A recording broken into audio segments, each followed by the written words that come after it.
Thank you both. So we'll now turn to member questions. I recognize myself for 5 minutes. You both highlighted the need to surge and surge capacity. And, Mr. Faxon, you've certainly been part of that supply chain over the last few years as we've surged things to various areas, Ukraine in particular with munitions. I wonder if you could highlight how you could use capabilities that are in DPA to possibly refine and provide a bridge for capabilities with the existing kind of status quo acquisition programs. So if you look at arsenals or other programs, how do you use the private sector to provide surge capacity, and how can DPA help us do that? That's a good question. Thank you. One of the concepts that we had is, if you look at the defense industrial base, it was undermined by the commercial industrial base.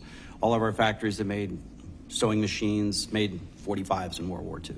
So there was a conversion of the commercial industrial base to the defense industrial base. Now we're focused very intensely on the industrial base, which is fine. I understand this committee. But if we were to invest in a facility to increase defense industrial base, if we added funding to increase commercial in a modern, technology-driven, cost-effective factory of the future, that commercial aspect not only offsets financial requirements for that facility to maintain its solvency, but it also can be converted back to defense if necessary. And if the defense gets good and everything gets better, then you take the defense and you convert it back over into the commercial industry. This supports our reshoring efforts that the tariffs and the current administration is pushing. It develops the commercial industrial base, so this is the seed for private investment to grow that commercial sector. I think focusing strictly on defense has limitations, and I think that the financial obligations later is going to be the word sustainment. They're going to have their hand out for sustainment of these facilities. If we build a factory such as the artillery factory that we proposed, it would serve as a model to any other component. It could be aircraft, it could be automotive, it could go in a washing machine. But the automation necessary takes funding to develop. It's a bleeding edge.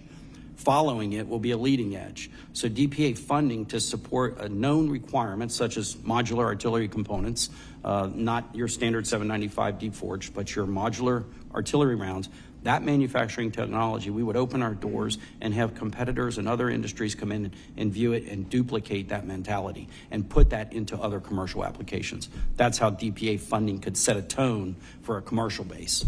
Yeah, thank you for highlighting that. And you look at the capability, flexible factories, and the adaptive nature of some of the technology you guys are employing on your factory floors really is the tip of the iceberg in terms of what's possible. And if we can incorporate that with our approach here, I really think we can respond to the times we're in. Mr. Follen, you highlighted how Title III helps you turn around a project faster. Instead of 3 years, you can do it in the first year. How does that cost-sharing approach not just attract companies like Beehive or other private sector operators, but also the suppliers of capital, whether that's banks or venture or other sources of capital, to have the confidence that this has got scalability? Yeah, so banks and other investors, they're trying to evaluate companies for risk in order to make investments, and the cost of that investment depends on the perceived risk of the company. So I would say when there's government investment in projects, it has a double benefit. One is it reduces the amount of capital you need to go raise. And second of all, it shows alignment with government priorities and pull from the government for the products that you're manufacturing. And so it reduces the perceived risk of the company. And so therefore, you're able to raise capital more quickly at a lower interest rate and have better runway for the company in the future.